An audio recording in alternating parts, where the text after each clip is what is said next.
you just put it in there and you can see how much oil it is. You know, cars and planes are pretty similar.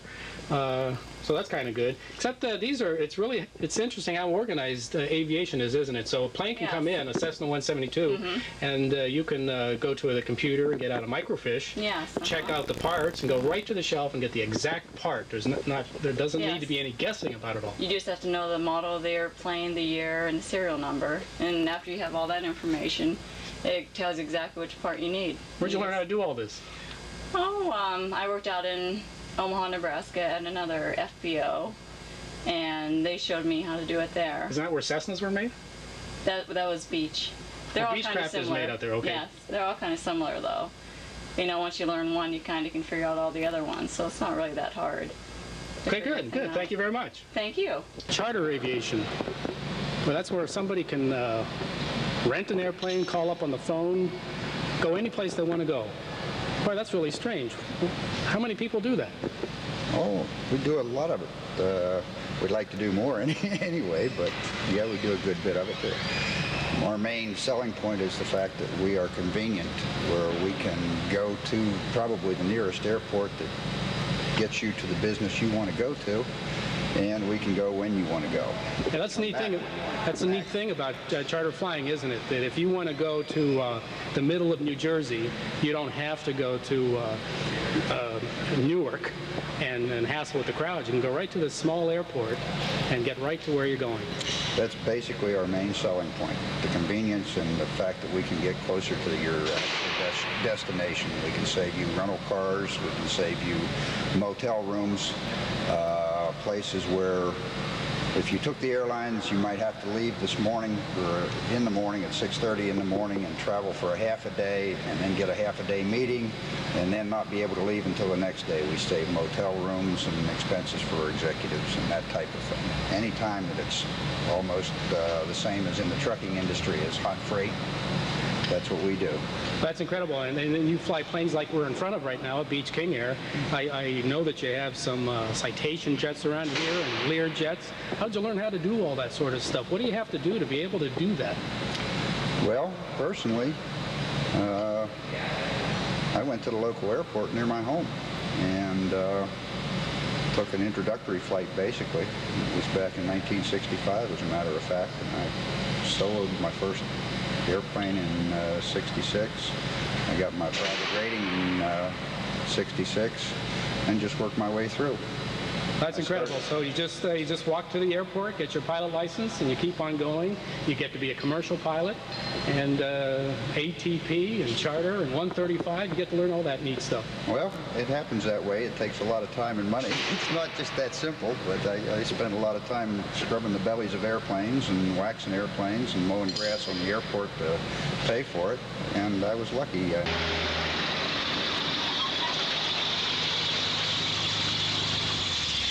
Hey Dave, what are you up to? What's happening, man? Oh, not too much. How's it going?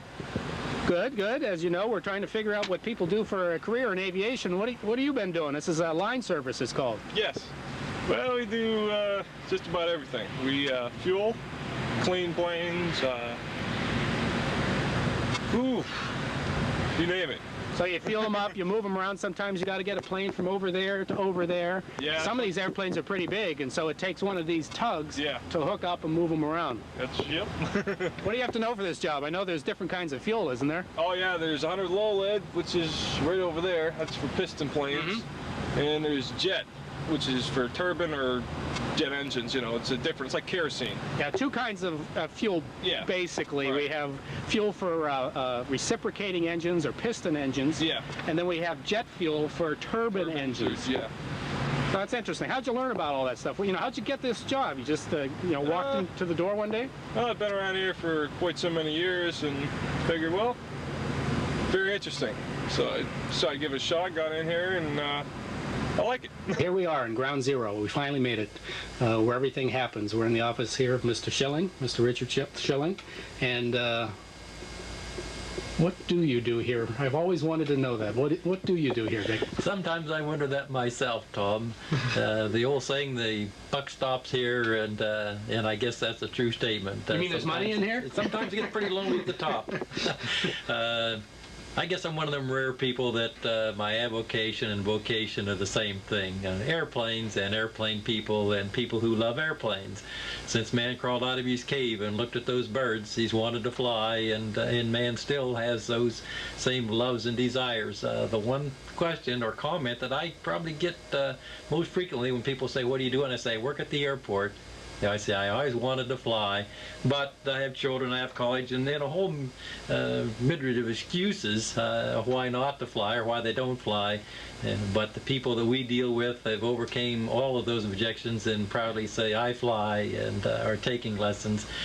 We do charters for companies who have to move people fast. Our favorite expression is, if you can wait till tomorrow, you don't need us today. And that is very true, that a lot of people think the only way to ship stuff is overnight air cargo. We can have freight in New York in an hour, Chicago in an hour, Texas in 2 hours, or Mexico in 4 hours. So we provide a service for people who need to get things done right away. Then we have the flight school, of course, where we teach people who just want to learn to fly, either for an avocation or just for the fun of wanting to fly, or being able to live a fuller life, do things on a fast track. We do maintenance. We provide maintenance for people who own aircraft, who need those aircraft maintained. We provide parts, we provide hangering. Oversimplified, I like to say we're just a big gas station. If you're familiar with what a service station does, we do those things basically with airplanes. You take your car and you get it serviced, you can park it there. You do all those things here with an aircraft. So we're called an FBO. Now, if somebody is interested in the managerial end, which is the person that puts it all together, all these different departments together, what do they have to do to get involved with that? Well, there's a couple different routes. You can go to college, of course, and take degrees in aviation management, or you can start at the bottom, as a lot of people have done, whether it's in a local industry, and work your way up through and learn one facet at a time, and at some point, good or bad, you end up at the very top where you have all the problems. I think that's a very interesting point. And I'm certainly one that's gone through all the different kinds of colleges you can go through, but one does not need to do that. You can start at a local airport and learn how to do one department, and then because you might be a bright guy, you get asked to do another department, and before you know it, you can rise up to be the manager, the general manager of an entire business, without necessarily going to college. It's not absolutely needed. So that's very fascinating, I think, that there's like two ways of doing things. There's the academic approach, and then there's just just do it. On-the-job training. I think that's something that we miss letting all of our students know. Well, we just were at Dick Schilling's office, the manager of this whole place, and he said the buck stopped at his desk. But I have a feeling that the bucks are really here. This is the accounting department over at Erie Airways, and well, that's kind of strange. I never thought that there was accounting in aviation. Well, there is, I guess, huh? Well, there's basically accounting in all businesses, Tom, and this just happens to be one in an aviation business. When I got out of high school, I pursued a career in aviation, and then later decided that I wanted to mix it with business. So I went back to school again and got another degree in accounting. Worked for a CPA firm for a couple of years to gain some experience, and was lucky enough to be able to link both my interests together, accounting and aviation, and it's worked out quite well. I've been here for about 7 years now, and you really are involved in all assets of the business, from buying and selling the aircraft to managing the day-to-day operations. So you really get to be involved with a lot of different things. So you got started, you became a private pilot. That's the right. first license that we get in aviation. And then, but you were interested more in the business angle rather than going into a charter pilot or flight instructor. Exactly. And so this was a real natural fit for you. So it's a way to do accounting, but in a totally different kind of environment. It's in aviation, so you Right. get to Still get to be on the airport and be around all the excitement with airplanes without actually flying them. And I guess you have to have a certain daredevil attitude to really get out there and fly them every day. I still enjoy flying quite a bit and do it recreationally from time to time, but as a day-to-day profession. I choose to be down here on the ground and watch them take off rather. So you're an airport bum too, but you get paid for it. Exactly. I hang out all day at the airport, and I always spend money. I just never get tired of watching them take off and land, so I'm happy right here. Well, Colleen, you're in accounting too. Right. But I understand you do some of the nuts and bolts. You make sure that everybody around this place gets paid. Right. I take care of the payroll, making sure, like you said, everybody gets paid. I have AR, accounts payable, make sure to pay all our bills. And then you also keep track, for people like myself, I rent a hangar out back, Right. and I buy fuel here, and I just charge it. But you keep track of that account, and you send out an invoice every month, and if I don't pay, you'll come and get me, I suppose. Correct. Well, I gotta keep paying my bills. So that's how come you do that in aviation versus elsewhere? I suppose you could do that, downtown someplace. Right. Well, right out of college, I was hired here at Erie Airways. I love the aviation field, and one of these days I will get my license, but I don't have it yet.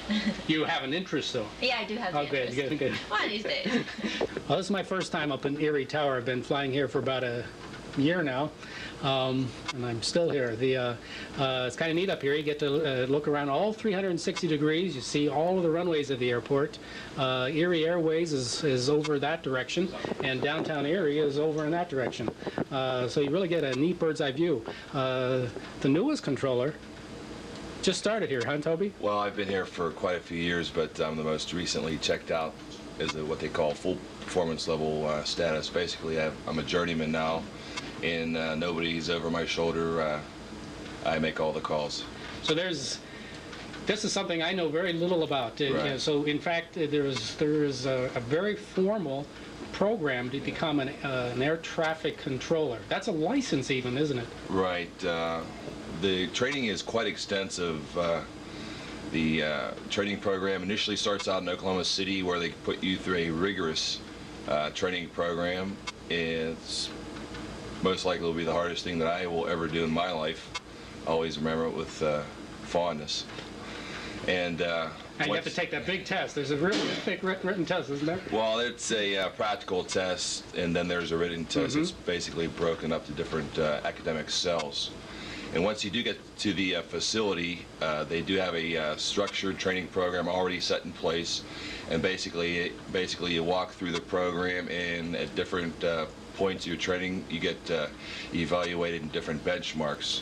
And the other controllers, the full performance level controllers, the supervisors, basically have a team concept, and they evaluate your training, where you're at, where you should be, and where you're going.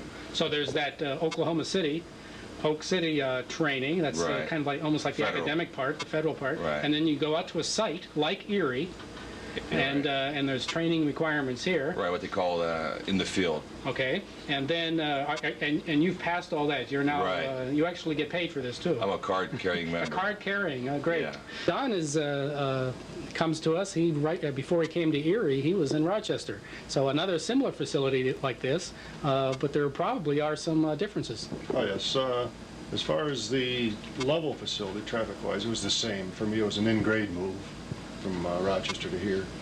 The reason for moving is I wanted to move closer to home. We're from Westfield, New York, my wife and I, so we wanted to move home. But every airport you go to is going to be different. We had, different runway configuration. We had 3 runways to work with. Here we have 2. That's a little different. A little bit busier, but not a big difference.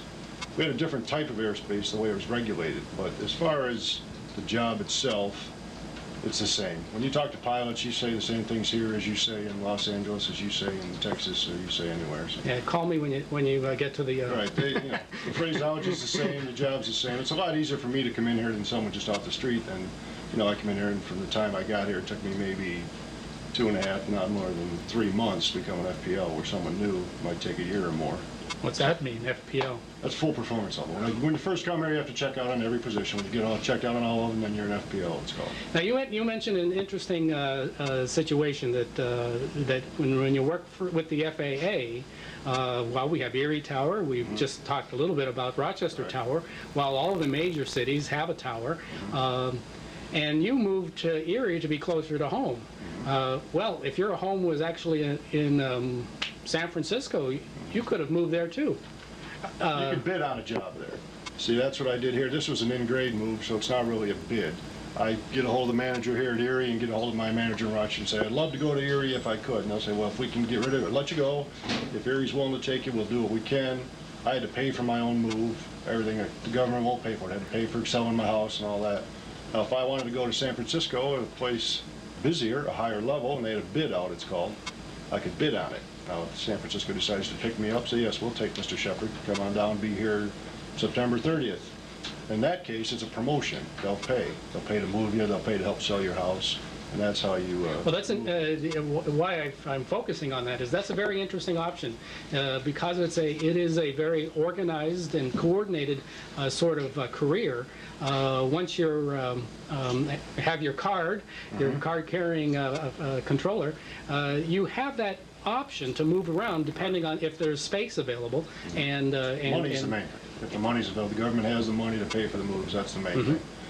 Well, so far we've talked to two of the controllers up here.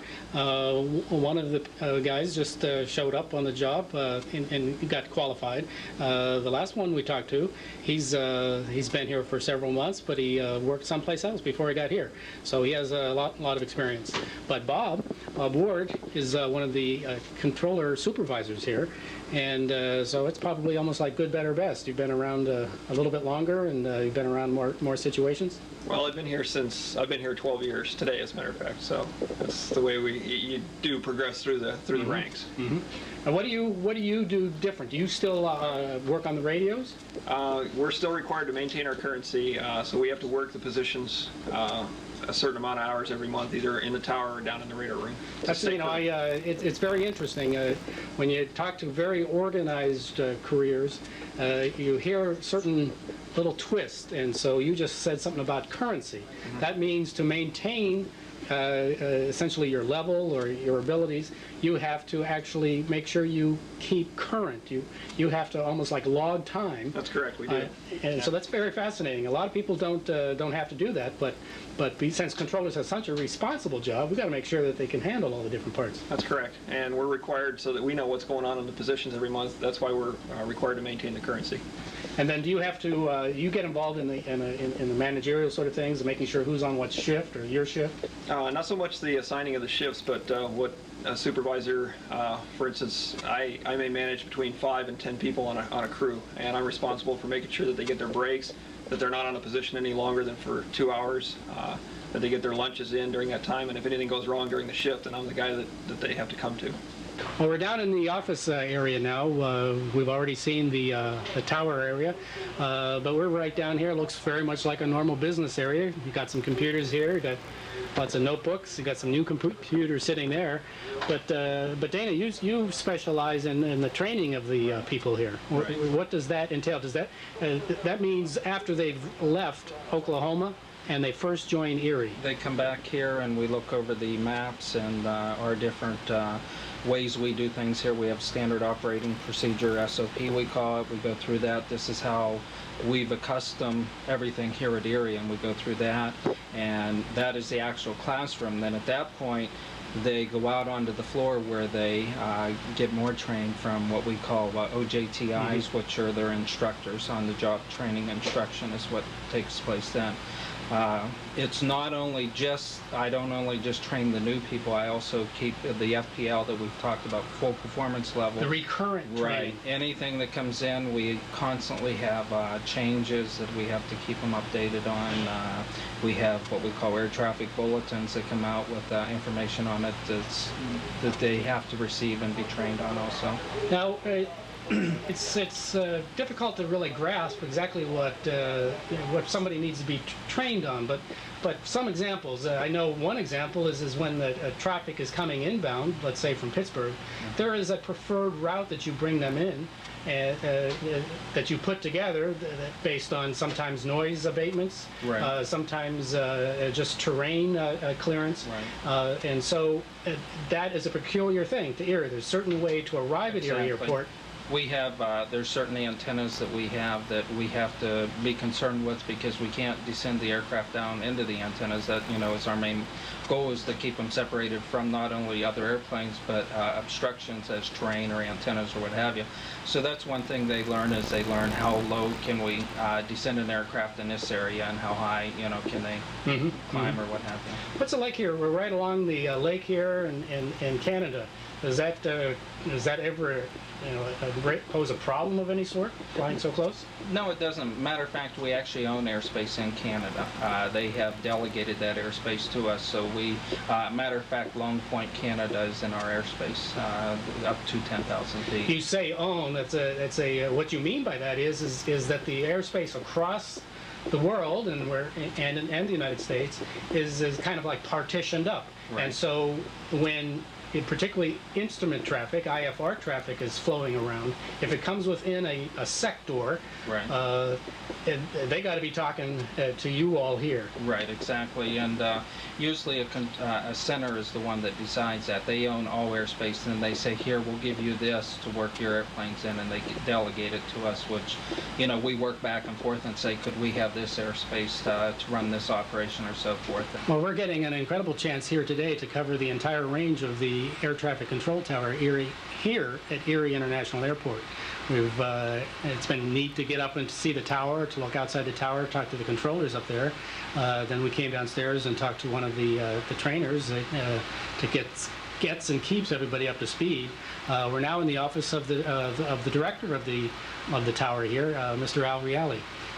You've been here probably a long time.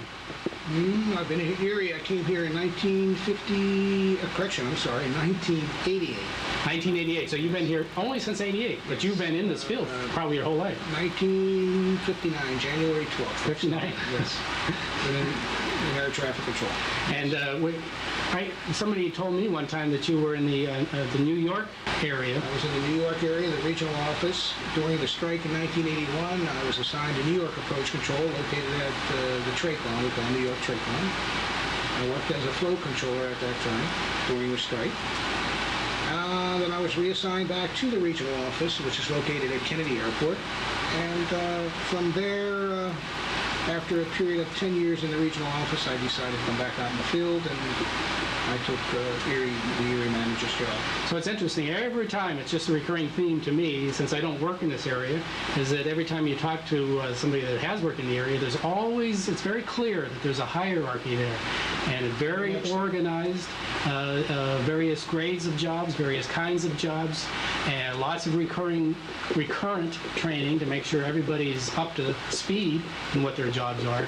So very fascinating. It's undoubtedly it's related to how just the tremendous responsibility that you all have in air traffic control. Yeah, and you talk to, as you stated, you talk to two of our controllers, which is the backbone of our the FAA. What the air traffic controllers do, and of course we are all in support of what their duties are, and mainly their duties is to separate airplanes from each other. My function here is not only in the world of administrative, but also in the procedures world, the airspace world, meeting with other facilities with regard to letter of agreements, handoff procedures, noise abatement, construction, anything that affects the air traffic control and the movement of airplanes. And I know one example that I experienced firsthand is in flying in the air show last year. There was a tremendous amount of coordination that you were involved in coordinating. Even during the air show, we had commercial traffic that was almost like it was scheduled to be part of the show, but that had to be very highly coordinated because we have very strict requirements for separation of particularly air show traffic and professional commercial traffic like that. It takes teamwork, and my supervisors and our controllers you asked a question about the preparation or can anybody do this job, and I think it takes a unique individual. I don't think anybody can do the job. I think it takes a unique individual. Most good air traffic controllers are people who are very cocky and feel good about themselves and will make decisions and stand by them. And that's what we do constantly, is make quick decisions. So when you talk to an air traffic controller, you want to wait 2 days for a decision, you're not going to get that out of a controller. Many decisions we can take 2 or 3 days, but a controller wants to make a decision very, very quickly. That's a very interesting training. a very interesting facet. So what that means is, just saying it in another way, is that it could be at this very moment we're talking that somebody in the tower had to make a decision. They can't go to a committee. No. They can't wait until tomorrow to think about it. They can't always run and ask their boss. They have to make a decision.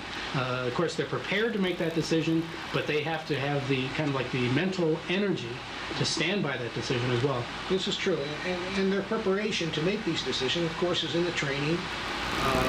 They have what we call a Bible, the 71-1065, that provides them guidance with regard to separation requirements, and they follow that pretty regularly. But in emergency situations, yes, they have to make quick decisions. In times of talking to pilots that are in an emergency situation, they have to be calm, they have to show their calmness. And in most cases, I have to say, even though I've been around many, many years, we do a damn good job.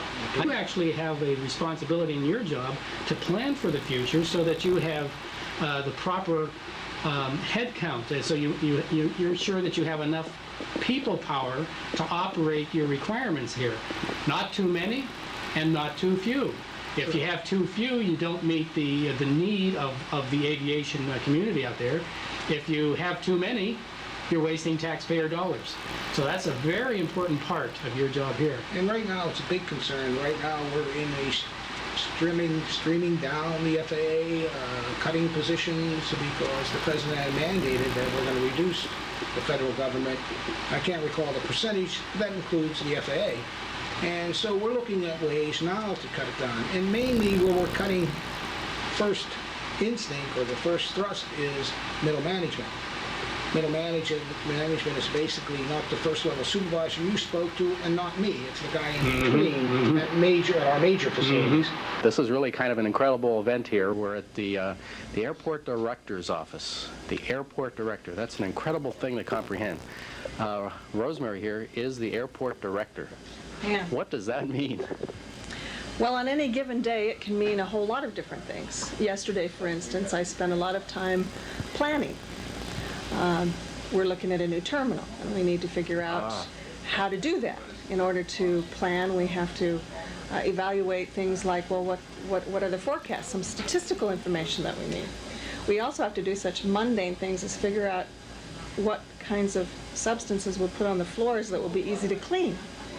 This is an incredible job. So it's on one side of the coin, you're like an executive manager where you have personnel and infrastructure and vendors and electricity bills and all that stuff.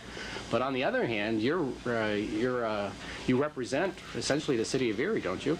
And you have interaction with politicians, with a lot of interaction with people and consumer interests and stuff like that, and as well as the federal government through the Federal Aviation Administration and probably many others. Well, we certainly interact with a lot of public people, a lot of private people. We have our customers who are probably the most important because, after all, if they don't buy airplane tickets, we don't have an airport. We also have our neighbors who are concerned about such things as noise and dust, and in some cases fumes that might come from airplanes. We have the leaders of the community who are interested in the right kinds of flights. We have the various people who supervise infrastructure who give us funding, PennDOT, the Erie Area Transportation Study Commission. One of the things I've done in the last few years is serve on the Governor's Task Force for Economic Development and Partnership as it pertained to aviation. So there is lots of opportunity to both lobby and educate the customer and the public about why aviation matters, even if you never fly. Now, this is really an incredible role, isn't it? And how did you even get involved in this? What kind of background or training, or how did you even get into this? Because I don't know how to do it. I wouldn't know how to be an airport director today. Well, that's a funny thing. In the olden days, you used to be a military pilot, and that's how you got to be an airport director. Now it's more business management. In some cases, you can actually go to college and study aviation management. But I'll tell you the way I fell into it. I started out as an airport cop, a law enforcement officer. I was there for 6 months, and it gets under your skin. I have never talked to an aviation professional who was in it for any length of time who didn't just light up at the idea. And I go to conferences with colleagues, and that's what aviation shares. That sort of, well, you've seen it. You Sure, know it. I You know. recognize it. If you have nothing else to do with your life, hang out at the airport, and that's easy. It's an incredible addiction. There's something very, well, I look at it, of course, I've thought about it for many years, and I look at it as almost an anthropomorphic sort of thing, where we as a race have been thinking about going into the air, and then for now, 90 years, we just celebrated an anniversary for the Wright brothers. We've been doing it, and it has evolved to a very technical, very complex, but the fun of it is still there. And I agree with you. Every time we talk to an aviator, they love it, and every time we talk to somebody that has a career, even if they aren't a pilot, they love it. They'd rather be an accountant at the airport, or rather be a cop or a law enforcement officer at the airport. So there's something very magical about flying. And the interesting part about that is the people who do not get that love of aviation don't really survive very well in the environment, because it's hard to make the choices you have to make sometimes. And for instance, money. People in aviation are perceived as making great big amounts of money, but that's not true in most cases. There's the joke. The question is how do you make $1 million in aviation? Well, you start with $3 million, and so there's another way of looking at it. There's a lot of money in aviation, and I put it there. So yes, there's not always huge bundles to make, but there are all huge bundles of money involved. It takes a lot to operate U.S. Air and the airport here, and to build a runway, just to surface that runway. Well, this is just resurfacing. This isn't building. $5.7 million. $5.7 million simply to resurface a runway, and somebody has to pay for it. That's right. And so we all pay for it one way or the other, but it just shows that the degree of responsibility, because everything's always looked at, and it's very important to be responsible with everybody else's money and all that. And so it just shows the kind of decisions that have to be made in a job like this. This is probably a hot seat once in a while too. Well, yes, I think anyone who watches the news can tell you that. Sure. One of the interesting things that I've tried to, we have people in the community who have never flown. And sometimes those people say, well, why do I care? Why should I care about the airport? What's in that for me? The studies all show that companies where most of the jobs are, most of the people who have a job in this community owe that in part to the airport. Other important functions are the mail. The mail gets transported by air. The U.S. mail here. Yeah, it's correct, U.S. mail. Now, we have a major facility here for Federal Express even. We do. We also have medical flights. There are lots of people who are transported, not only people, but also organs and blood, in order to, which we couldn't do. In the olden days when we didn't have aviation, we couldn't make those medical leaps. What do you get the most out of? So you get to really see it all. You get to see pilot training and commercial flying and airport operations and local political things and state and national government agencies. What's the neatest thing out of all of that? I think the neatest thing is when you can watch people get some picture about how important aviation is. Yeah. Well, we're now with Jim Wyatt, the Chief of Police here at the Erie Airport, and that's a very important thing to point out, that really you are a police officer. It's a lot of people probably don't even appreciate that we have a police force, a true police force here at Erie Airport. Yes, we formed our own department in 1989. There's myself and 5 other officers, We have completed all the training that was required of any municipal police officer in the state, including the yearly updates and firearm qualifications, the same arrest powers as other police officers in the state. We have a limited jurisdiction in that most of our jurisdiction is involved on airport property. But also the officers here, including myself, are all members of the Erie County Mobile Drug Task Force. So we have extended duties beyond the airport itself. So you probably interact not only with the City of Erie Police, but also some federal things, as you mentioned, the drug area. It's not on a daily basis. An airport setting for a police department is not like the City of Erie or Milcreek Township in the fact that they deal with the same things every day. We don't deal with them as often, but yes, we deal any violation on the airport property, along with being a violation of state and local laws, is also a violation of federal laws. So then we have to notify the FBI, which is the Federal Bureau of Investigation. Then they consult with the U.S. Attorney, and especially if it deals with an incident to screening checkpoint or upon an incident upon an aircraft.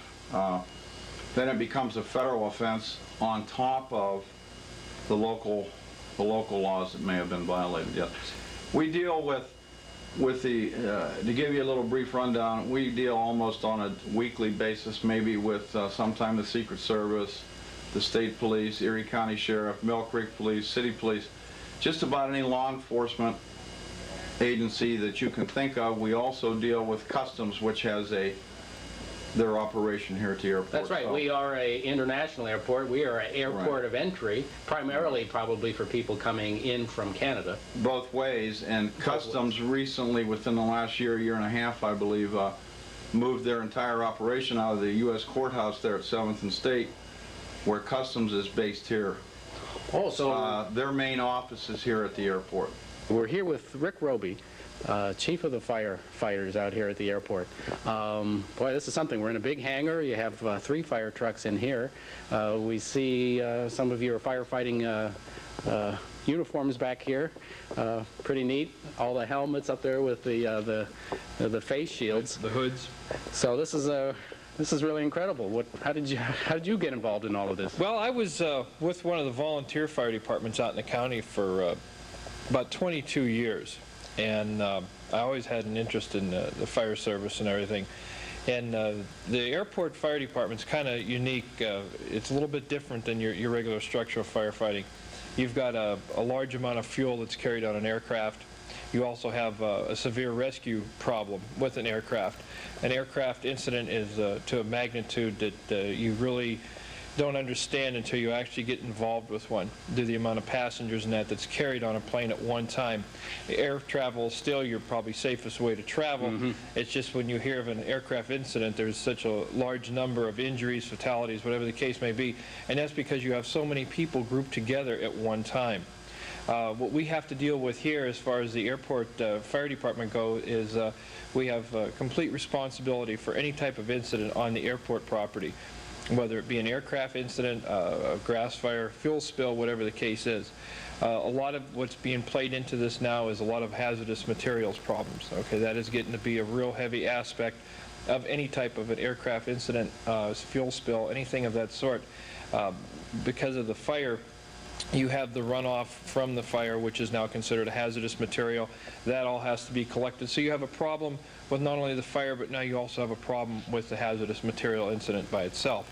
A lot of the training that we have to do is we have to meet all state and federal and local requirements for any type of fire training. Besides, we also have to meet any type of FAA mandated training that might come down.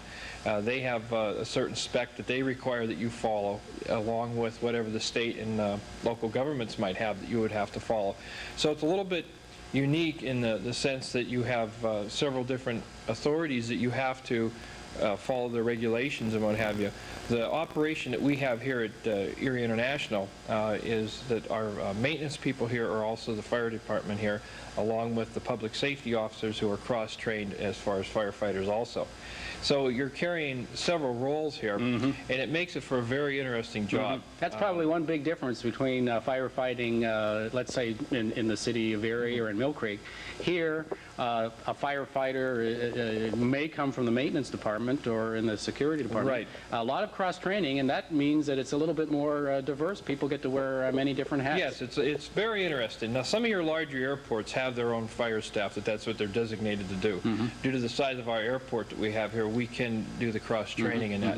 And it makes it for a very interesting job, very rewarding job. Now here at the Erie Airport's maintenance facility, which is a very large facility, in getting to the end where we are right now, we've passed many big machines, huge machines, kind of like this one, but a lot of different types. There were, looks like street sweepers and snow plows like this, and even things I couldn't even figure out what they were.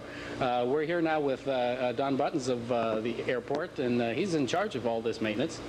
And you keep the ball rolling here. You actually keep this airport running. When it's snowy out, or if we have a spill of some sort, you're right out there. That's correct. All the time. So how did you get involved in this sort of thing? You know, what my interest is how do people decide to do this at an airport versus elsewhere? In my case, I lived beside the airport when I was growing up. The airport bought my parents' house, and I just came over here, got a job one bright sunny day, and stayed. So you've been in aviation then for a very long time? That's correct.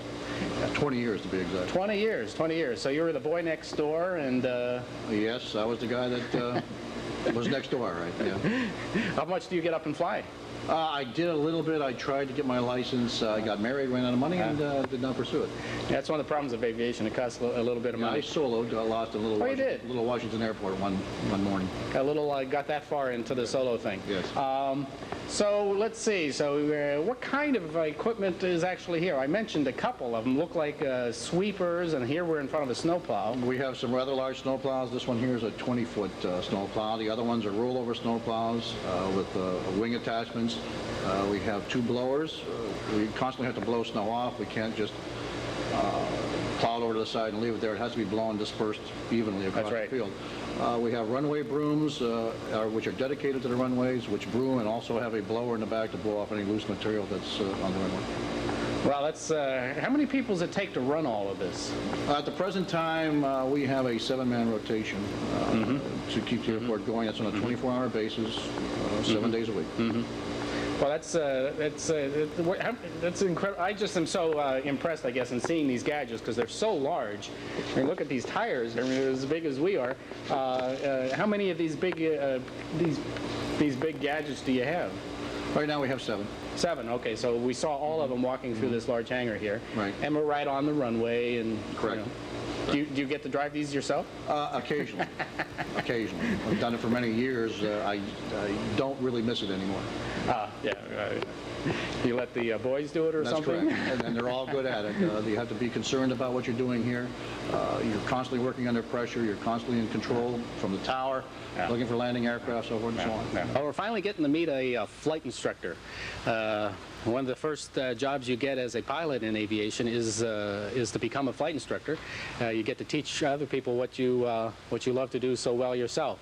So, Myron, how old are you?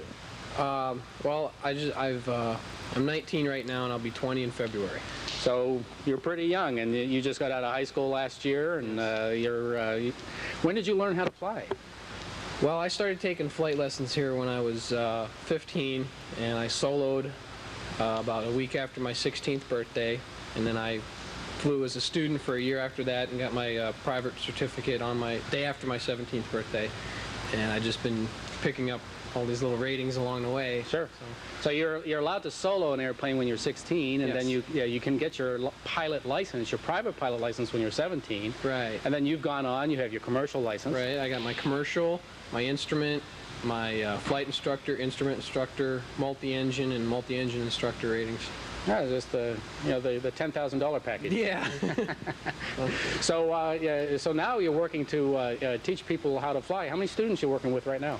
Right now, during the slow time during the winter, I've got about 8 right now, but during the, just last summer, I had about 34 that I was doing, and in about a 2-month time period last March, I finished up about 15 in 2 months to get their license. Now, another thing that you do that a lot of people don't realize is that someone like myself, for example, if I would like to rent an airplane to go someplace, I can come to a business like this, Erie Airways, and rent an airplane. But first, I'm going to be required to go out with one of the flight instructors of the business to make sure I can fly. So we call those checkouts. And so you do a lot of those, too. Yeah, I've done quite a few of those, and that's just basically to satisfy the insurance requirements. Sure. And I mean, it's not saying that we don't know you know how to fly. We just need to make sure that everything looks good. The one thing that it's kind of funny, really. It's almost easier to rent a plane than it is to rent a car. Oh, yes.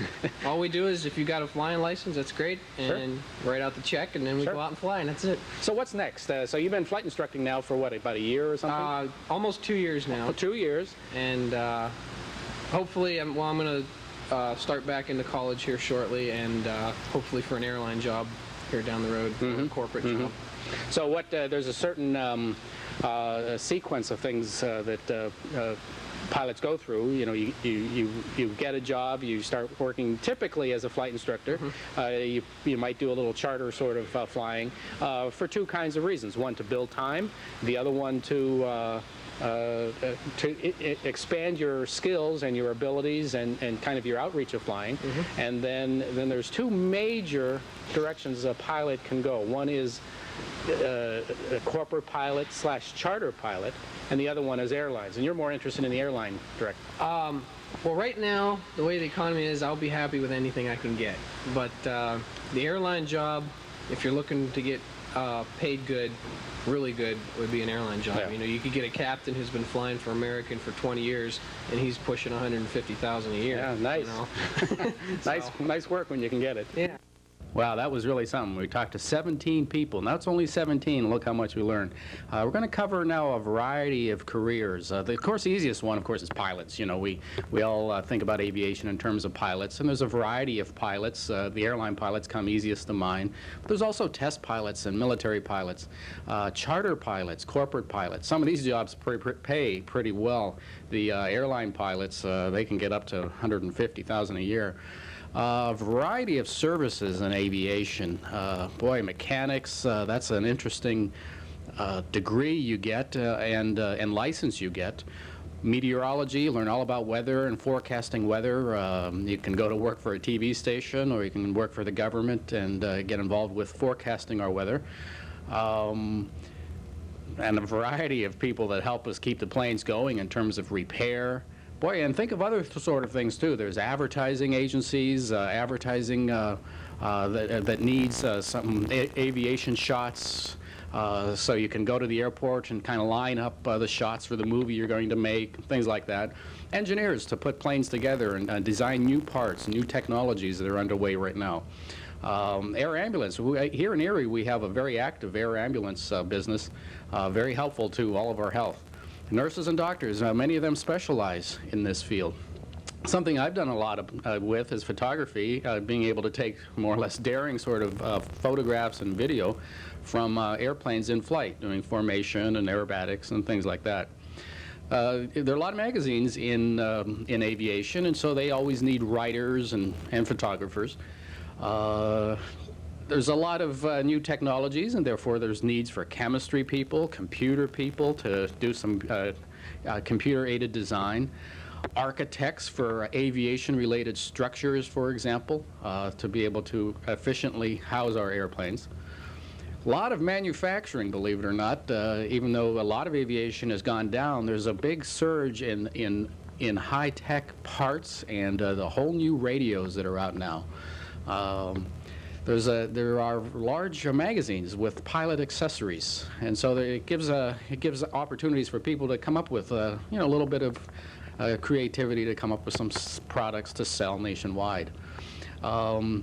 Just walking out of the Erie Airport, you get to see people doing the air cargo in and out of our commercial airlines, but we also have a major private business out at Erie Airport, the overnight express people. A lot of FAA controllers, we got to speak with a few of them in this show. Sales, that's very interesting. It's particularly interesting to get involved in international sales of selling jets. That's a pretty big business. There are actually 200 or 300 jets, business jets, just business jets sold per year. A lot to do. Skydiving, that's one of my favorite topics, of course. That's pretty neat how they have drop zones throughout the United States and managers and selling parachutes and things like that. One thing I also did a little bit is doing some consulting with some aviation businesses to help them organize themselves as a business to make money and to grow and to get into some new fields.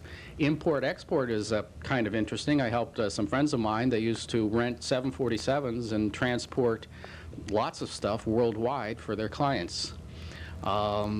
Here's some other areas. Customs agents, that's pretty obvious. DEA. A lot of DEA pilots, by the way, who do surveillance. They travel over our cities even and are scoping out suspects, I guess. There's a lot of utility of lawyers in the field as well. Well, thank you for watching Fly Into Your Future. I hope you have found the series both informative and entertaining. Aviation is fun and offers over 1 million diverse careers. Aviation also helps the community with airlines, charter flights, mail and cargo, and many local businesses. Aviation is a big way for us to connect with the rest of the world. The series is also an example of a cable access project, an effort I hope more will try. Cable access is the best example of interactive video I know of. Like aviation, it's fun that can lead to a career. We have many experiences and personalities to share with each other. Wouldn't it be interesting to cover in similar depth healthcare, politics, sports, science, education, the history of current events, the causes of controversy, social inequities, art, theater, and the rich diversity of our community's businesses? I especially want to thank Paul Martin, the Milcreek School District, and of course the airlines and the 17 professionals we met in Part 3. Erie is a beautiful place to play in the air.